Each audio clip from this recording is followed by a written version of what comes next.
Dice Fernando Bárcena que para entender el mundo nos resulta mucho más práctico, mucho más útil, mucho más iluminador hacer un acto de presencia en el mundo, poner los pies sobre sus caminos, que un modelo o una teoría que pretenda explicarlo hasta el final y abarcarlo. Lo que él hace en su clase, en algún sentido, se parece más a un acto de presencia que a un acto de análisis. Sin embargo, uno puede hacer el ejercicio de leer esta clase de una manera, desde la perspectiva del alumno, digamos, desde la perspectiva del estudiante, leerla, subrayarla, y si uno hace esto se va a encontrar con 6 o 7 apartados que le dan al texto un ritmo, que le dan al texto un carácter de viaje con estaciones bien definidas. La primera distinción que él hace es precisamente esta. Él dice: prefiero pensar el trabajo sobre la realidad pedagógica en este caso, como una comprensión que tiene que ver con la experiencia y no como una comprensión que tiene que ver con los modelos. Y ahí reconozco que hay una opción entre una mirada teórica, analítica, la del filósofo, diría Carlos,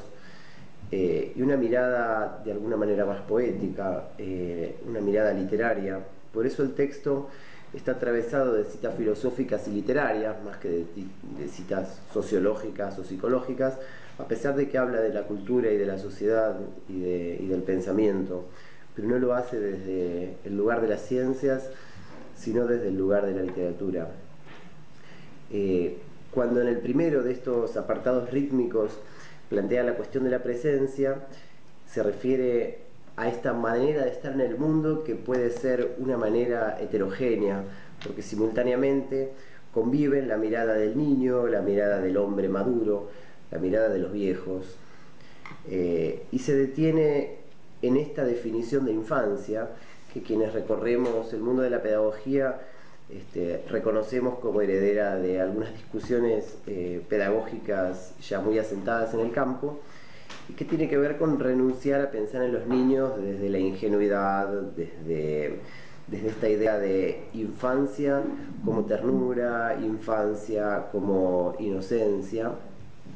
y en cambio pensar en lo infantil, en lo que tiene de infantil en los adultos y en los viejos también, la posibilidad de acceder a lo inaugural, a lo sensitivo, a lo que se ve desde el asombro, y este carácter infantil como un gesto dentro de la presencia. Dedica luego un segundo apartado al concepto de melancolía, que va a estar seguido por otro apartado que se refiere al pasaje entre generaciones. Y el apartado de la melancolía a mí me resulta oscuro. Habla de un aprendizaje de la decepción y de estar a la altura de lo que nos pasa, de poder aceptar lo que nos impone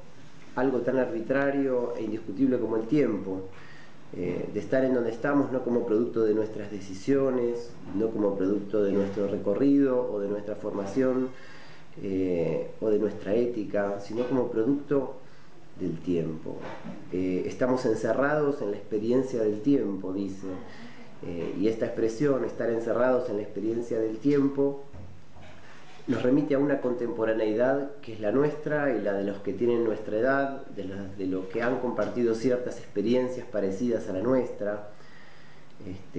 Pienso en estas reuniones en las cuales uno se acuerda de publicidades o de canciones o de programas de televisión que pasaban cuando uno era chico, y la melancolía emerge en el momento en el que uno puede compartir con otro cierta forma de añoranza del pasado, y creo que en ese tipo de experiencia podemos reconocer lo que dice Bárcena, de estar encerrados en la experiencia del tiempo. Pero decía que era un apartado oscuro porque en algún sentido estar encerrados en la experiencia del tiempo, así dicho, y con lo que tiene de arbitrario y de tajante el tiempo, pareciera una condena, y el apartado tal vez no abre la posibilidad de contemplar esto como una forma de pertenencia. Me quedé pensando en eso. En lo referido al pasaje entre generaciones, el texto establece una distinción entre esa transición, ese lugar intermedio de la relación pedagógica, vista como un durante, como un tiempo indefinido, como un tiempo puesto en función del futuro y fundamentado en el pasado, y opone a esta visión del durante una visión de ese lugar intermedio como un lugar que tiene un valor en sí mismo. Creo que lo lindo, lo interesante de estas distinciones es que permite pensar lo pedagógico como una experiencia temporal. Así como se dice, por ejemplo, que el concepto de género masculino-femenino es un concepto necesariamente relacional, porque tiene que ver con polaridades, con relaciones. Pensar que lo pedagógico es inherentemente temporal, me parece que es el desafío de este apartado que titula pasaje, pero que uno después de leerlo podría decir, más que pasaje entre generaciones, podría llamarse el lugar intermedio, ¿no? De lo que habla no es de pasar de un lugar a otro, sino de quedarse en el medio de ese lugar, y esta experiencia intermedia define lo pedagógico como experiencia temporal. En el punto 4 del texto creo que hay un punto nodal. En mi lectura, y estoy continuando haciendo mi lectura de estudiante, ¿no? Una vez que termine este recorrido por los apartados, me gustaría hacer otra lectura. Pero desde esta lectura de estudiante que lee y subraya, creo que en el punto 4 del texto, que habla del pacto, se produce un epicentro, porque evidentemente el punto 4 desmiente algunas cosas que había dicho antes y despliega algunas cosas que va a decir después, esencialmente en relación a la promesa y a la herencia. ¿Qué es lo que desmiente? Desmiente tal vez esta idea del hoy de los niños, el hoy de los adultos y el hoy de los viejos, porque cuando habla del pacto habla de este mundo común en el que vivimos, y este mundo que permanece, y las generaciones pasan y siguen de largo, las personas se mueren, y el mundo que crearon las personas, no hablo de las montañas y de los ríos, sino de la cultura, de algún modo permanece. Entonces, estamos acá para prometer que esto va a permanecer en el tiempo, estamos acá para heredar que esto vino del pasado, pero esencialmente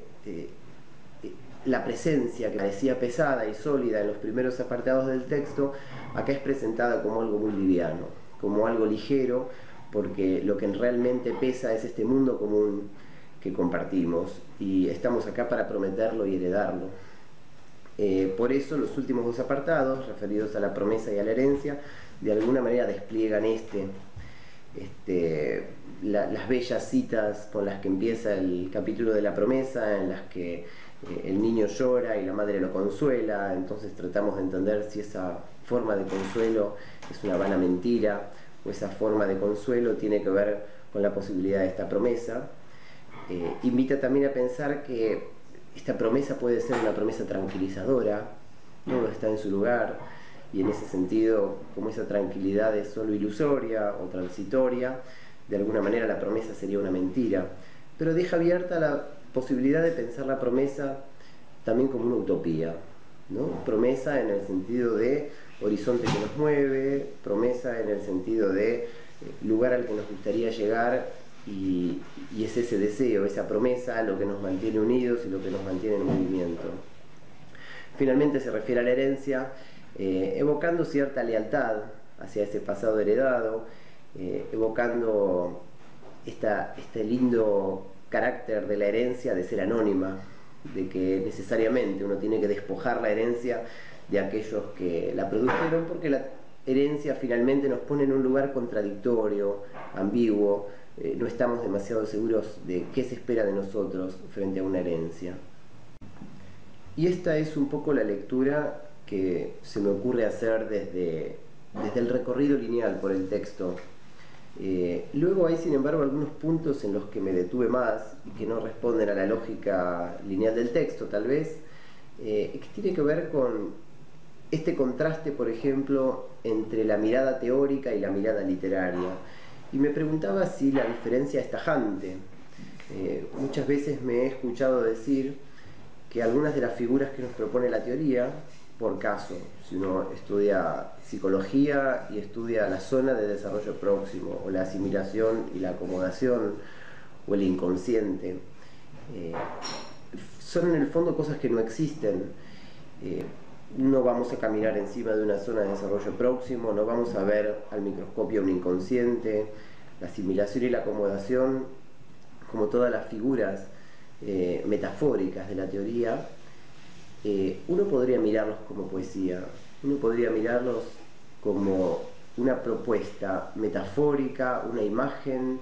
que nos ayuda a entender y a interactuar con cierta realidad. Por supuesto que ataviada de todos los rituales de la ciencia, esas categorías teóricas terminan quedando lejos de la poesía y lejos de la literatura. Pero así como el texto hace el ejercicio de emplear figuras literarias, figuras filosóficas, para modelizar cuestiones que habitualmente se ven desde la teoría, uno podría también hacer el ejercicio contrario. Y ese es un desafío que creí entender el texto me presentaba. Por otro lado, este contraste entre la herencia y la promesa,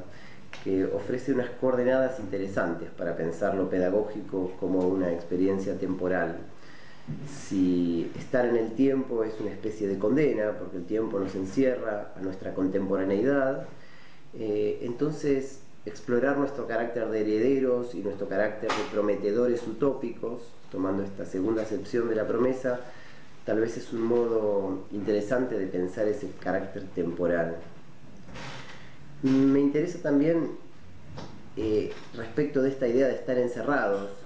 en la experiencia del tiempo, cómo salir de esta temporalidad y explorar otras,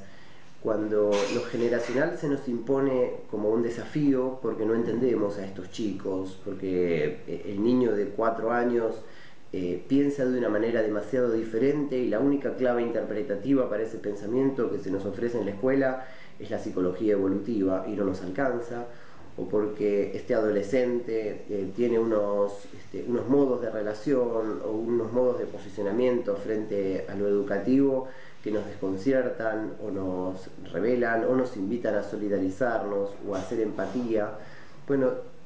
este tipo de pactos que se establecen con otras generaciones, con docentes mayores que uno, con colegas, con alumnos, creo que invitan a buscar fisuras dentro de este encierro en la temporalidad y a buscar las fortalezas de la pertenencia que puede tener ese encierro. En algún momento del texto, y lo dice de un modo crítico, ¿no es cierto?, como tratando de superar esta visión, mientras analiza una de las interpretaciones posibles del pasaje entre generaciones, Bárcena dice que desde esa concepción educarnos sería más que hacer un viaje, invitar al otro a hacer un viaje por el que nosotros creemos que es. Invitar al otro a hacer un viaje por el que nosotros creemos que él es. Y por supuesto que esta representación del otro en la que nosotros tratamos de meterlo, más allá de lo violento que puede tener, se me ocurría también, y porque es a lo mejor el juego de la lectura, mirarlo desde otra perspectiva, invitar al otro a representaciones de sí mismo que no conoce, podría ser también una imagen educativa interesante y desafiante de algunos de los encierros a los que estas ambigüedades generacionales invitan, y algunas de esos mandatos contradictorios que las herencias nos proponen, ¿no? Proponerle al otro explorar territorios desconocidos de sí mismo. Quizás lo que tenga esto de violento tiene que ver con las herencias psicológicas de estas definiciones, ¿no? Te invito a pasear por tu carácter de sujeto de una inteligencia preoperatoria, por supuesto que es violento, pero te invito a recorrer modos de estar en el mundo que a lo mejor todavía no habías explorado. Es más una invitación amorosa que un gesto de violencia. En fin, este ha sido un recorrido posible por el texto, el mío, el que quise compartir, también para invitarlos a ustedes a compartir el de ustedes. Les mando un saludo y nos vemos pronto.